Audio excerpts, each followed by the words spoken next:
Guess what? Today you are watching 52nd episode of This Made My Week, which means that I am celebrating this show's birthday! This Made My Week is 1 year old. Oh my gosh. I'm so excited. I am so glad. I am so proud that I stick with it, that I kept the promise to myself to keep showing up every single week and highlight good news, inspiring stories, good people doing good things, heart-centered businesses. Like, it's been such a rich and fulfilling experience for me. I've gained so much and I learned so much about people, about the world, about business. Like, you know, I was planning to do a very special episode today and share the whole journey, what it took me to do these videos, what I've learned, what the journey was like. Unfortunately, I was very sick the last week, so I did not have enough time to prepare, to write anything. So instead, I decided to share the most memorable videos, for me at least, like clips and stories from all the videos throughout the year that really stayed with me, that I kept going back to and thinking about them and visiting their Instagram profiles, whether that's a business or a person or initiative. So I really hope that you enjoyed today's episode. It's full of uplifting, inspiring stories and positivity, which is something that we all need more of these days, right? So enjoy, and I will see you next week with a very special episode. Finally, let me tell you the last story about a little bit different kind of prescription that is changing people's lives. Yes, I'm talking about the poetry pharmacy that I mentioned at the very beginning. This place is real, and it all started with the poet Deborah Alma, who opened a very first bookstore back in countryside. She prescribes specific poems with people with different things that they are going through life, whether they're angry or upset, they're sad and grieving, whether they've lost hope or they're experienced some kind of huge change in their life and they need a little bit of boost. She has a poem for you. And now she opened a new store not too long ago in London, in Oxford Street. So you can go and tell them your symptoms, tell them what you're going through, and they will give you a poem and perhaps a whole book that they can recommend. I checked out their website and their Instagram. It looks absolutely incredible. It's such a different concept and such a beautiful idea, such a unique business idea, if I might add, also, like how to sell books and how to sell poetry. But this really warms my heart because, you know, I always say, like, I'm a holistic life coach, so I really believe that we are whole persons. You cannot treat one thing without another. And this idea that you're not just healing yourself with medication, but you're looking at yourself holistically and you are nurturing yourself with different ways. Whether that's music therapy, like the interview that I had recently, by the way, in one of the episodes, which is right here, you can watch it. Or with poetry, with nature, with community, with a good conversation. There are so many different solutions. Even if you are in the lowest point of your life, I'm sure that there's a solution for you as well. Maybe it's a poem, I don't know. I'm gonna be so brave right now. I actually wrote one poem that I kind of like I wrote it for myself. So I'm gonna share it, or I actually made a video where I read it myself. I'm gonna link it here as well. In preparation for this video, I was doing some research about building communities and I came across this most wonderful organization called Invisible Cities. It is a business with social conscience, and what they do, they train and they hire homeless people to be city tour guides. What a genius idea! Like, who would know the city better than a person without a permanent home and who wanders the streets on a daily basis, right? This organization wants to bring awareness about homelessness, break down stigmas, and build uplift communities. They work with each tour guide individually, which means that they can create truly unique tour guide experience based on that person's experience. They have a story to share with us and they have such a unique perspective because of their struggles and their background, so they can show us something that you and I cannot see with all our privileges. I have my laptop with me because I wanted to read you one sentence from one of the tour guides. Hi, my name is Dakota As a pagan, I want to show the real side of Edinburgh's witchcraft and folklore, and I have a tour based on that. I also designed an LGBTQ plus tour to capture Edinburgh's queer culture and history. Like, come on, I want to go there. I want to see that. If you're traveling, you can book a tour online. There's one virtual tour that you can have. I think it's on Edinburgh. But if you are a local or if you are Ukrainian refugee, these tours are free for you. Oh my goodness, like. And they are in Edinburgh, Manchester, Glasgow, York, Cardiff, Scottish Borders, and Liverpool. Ah, invisible cities, I love you. Oh my goodness, I cannot wait to travel to the UK. This totally made my week. Have you ever heard the phrase noise pollution?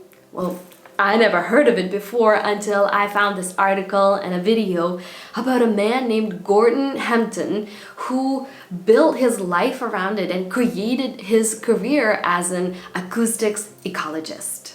Gordon he provides us insights how we perceive different environments based on the sounds that we hear in that environment.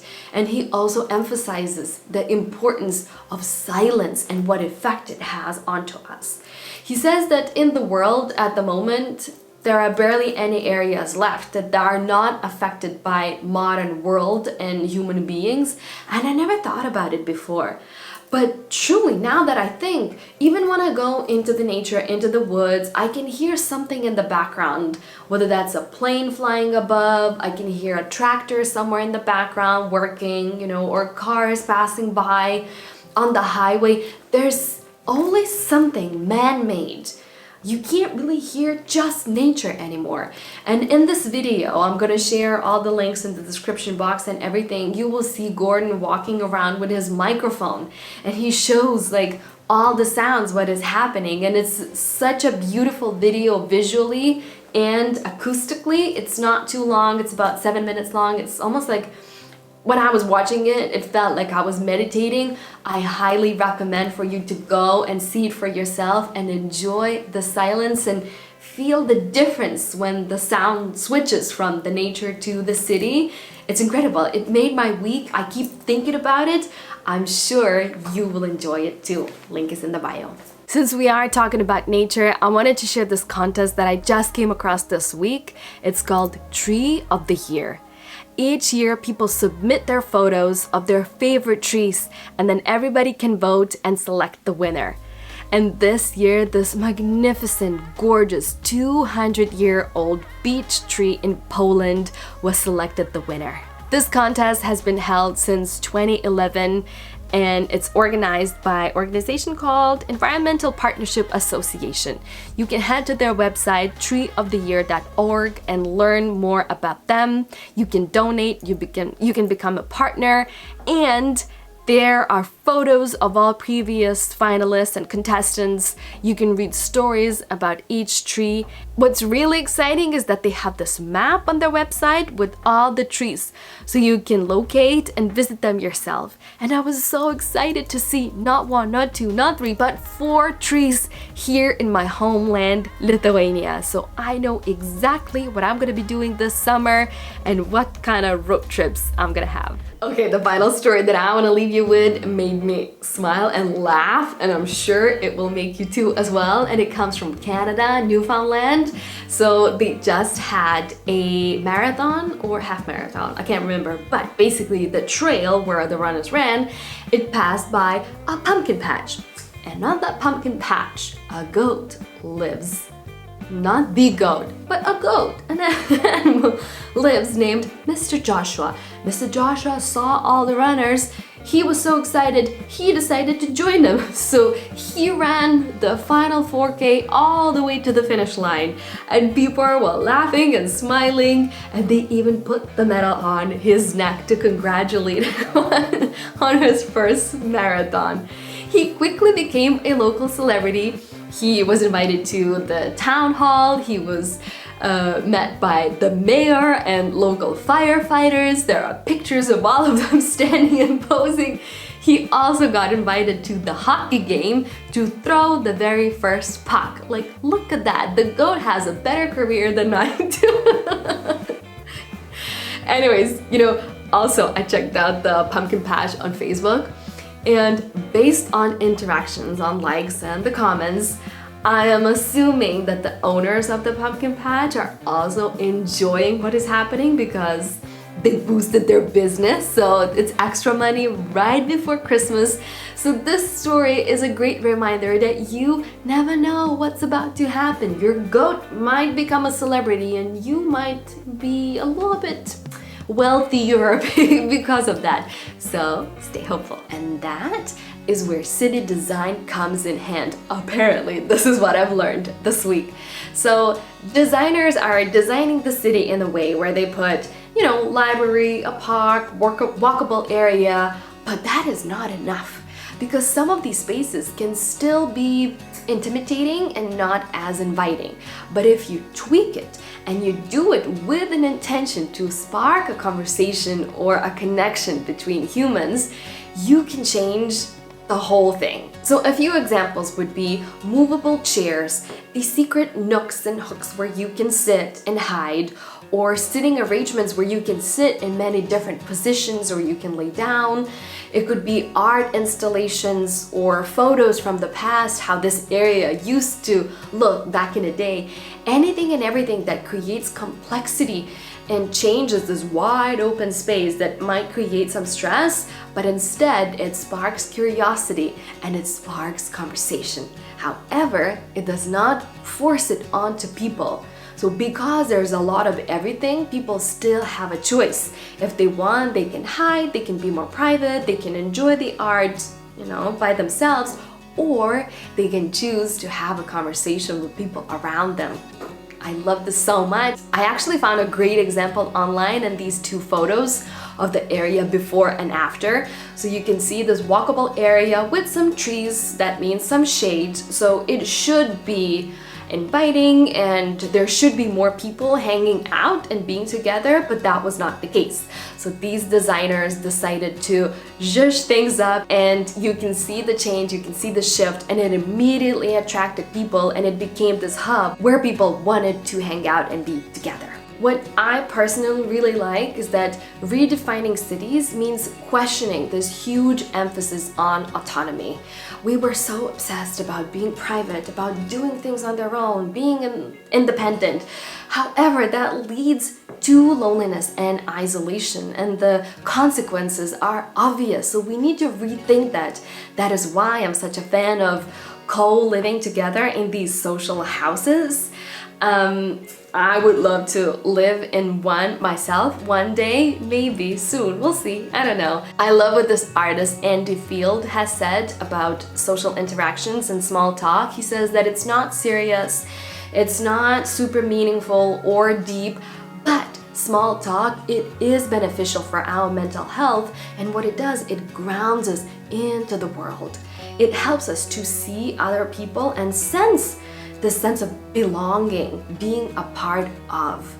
He also invites people to engage in playful interactions as well. So he came up with this idea, like what if we put tin cans, the phones, between two benches so people can pick them up and be playful and be spontaneous and talk to one another. There has been done some research at University of Connecticut and Brown University, and they confirmed that what people shared is that they missed mundane, everyday interactions the most during the pandemic. So whether that's conversation at the checkout line, in the mail room, at the bus stop, these are the things that bring us so much joy and so much meaning into every single day. Okay, enough of statistics, but I wanted also to invite you to be creative in your life and implement creative changes here and there.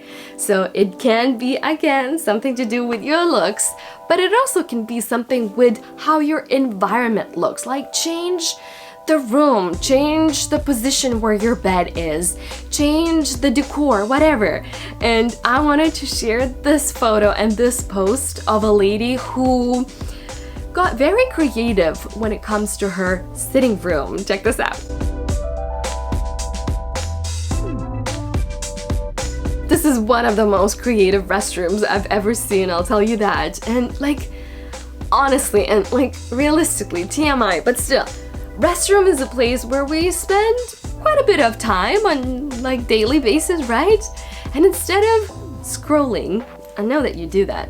Everybody does. But anyway, instead of scrolling, you can look at these chairs and allow your mind to wander and your curiosity to take you to imaginary worlds and create stories about each chair and notice the details and notice something that you haven't noticed before. Like, this is genius. I challenge you to do something creative with your restroom. And if you have an idea, also let me know in the comments. I'd love to hear from you. People are saying that thrifting has gotten so much more expensive these days, and I have to agree. I noticed the price increase, that sometimes prices even match new clothing stores, but sometimes it is worth it to pay the extra money because there are heart-centered businesses who are doing good with the money. So shop there, and I want to tell you a story about none other but Goodwill. For those who don't know, Goodwill is one of the most popular and famous thrift stores in America and Canada.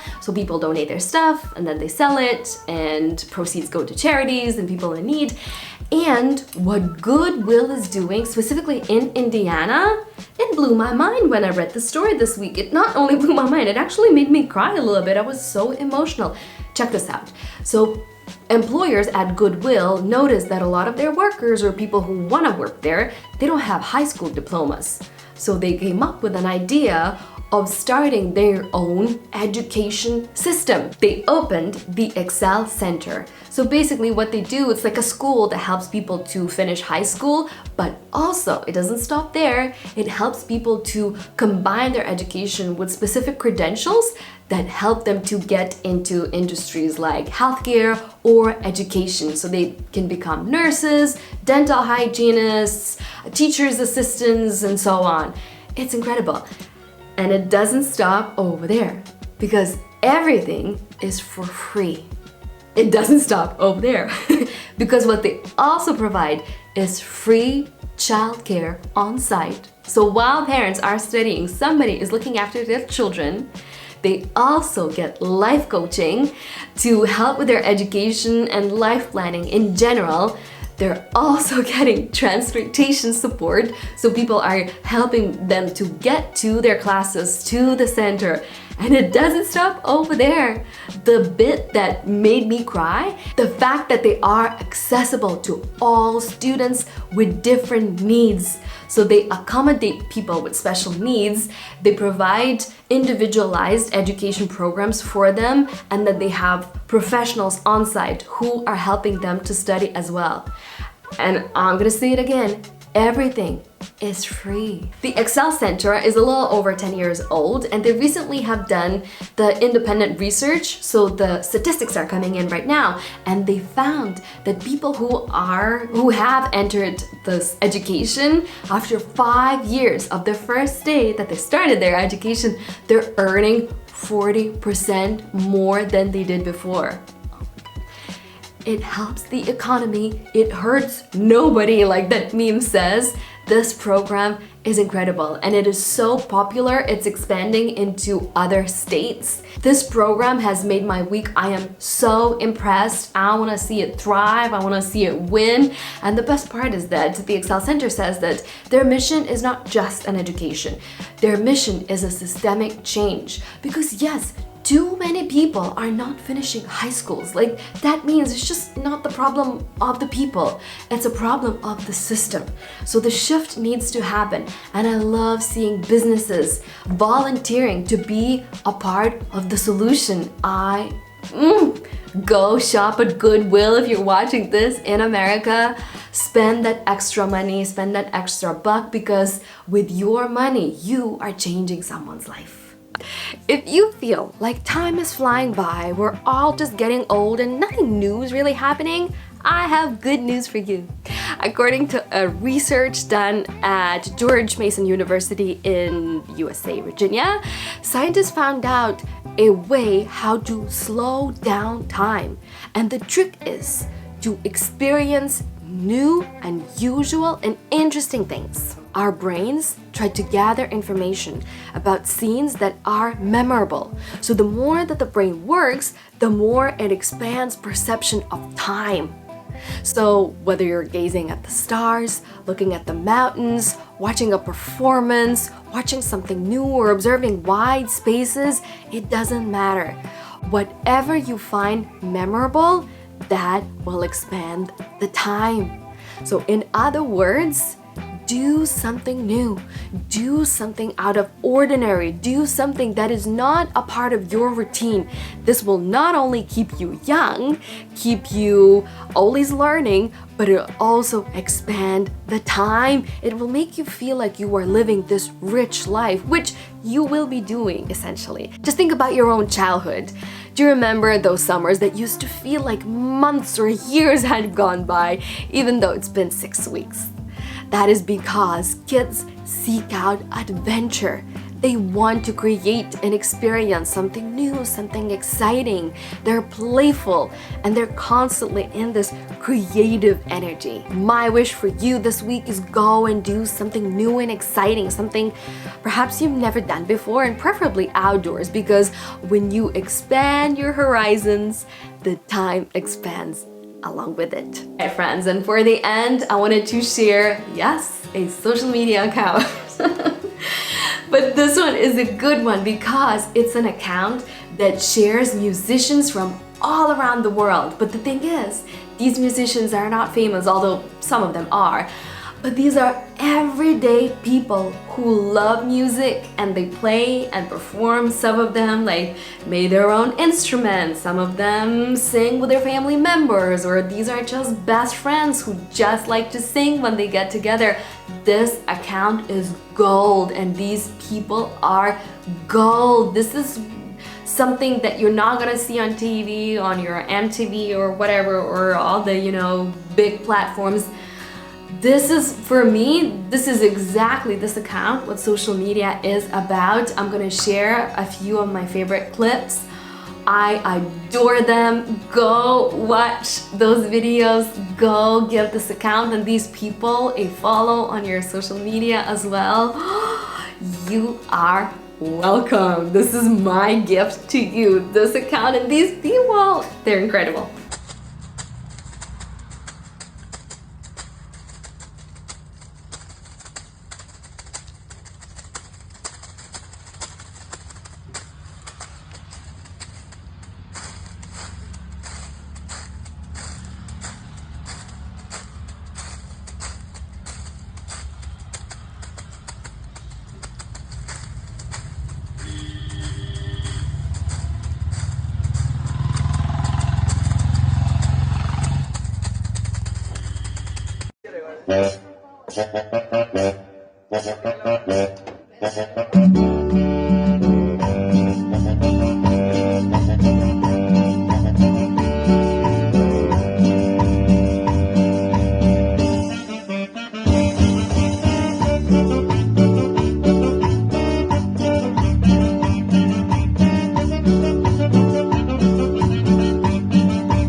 Okay, and for the end, I want to leave you with this beautiful story and simple thing that transformed a whole community. So there's a couple, Jonathan and Natalie. They moved during the pandemic to a countryside in Vermont with a house with a huge lawn in front of it. And because they were sick and tired of mowing the lawn, they decided to grow a meadow instead. What at first seemed like a solution for the problem that they had became a thing that has transformed the couple's life. Now people from everywhere are gathered to see the meadow. They bring baked goods, they paint it. So the couple is making new friends and deep connections. Jonathan and Natalie are themselves constantly in awe. They planted a bunch of seeds, so they did not know what to expect themselves. And based on the season, based on what kind of flowers are blooming, the meadow keeps changing throughout the summer, fall, and spring. And it's just such a beautiful example that you really don't need much on the outside. These are just flowers. These are just flowers, and they're bringing them so much joy. That's the power of nature. That's the power of the present moment. That's the power of connecting to your environment and to yourself,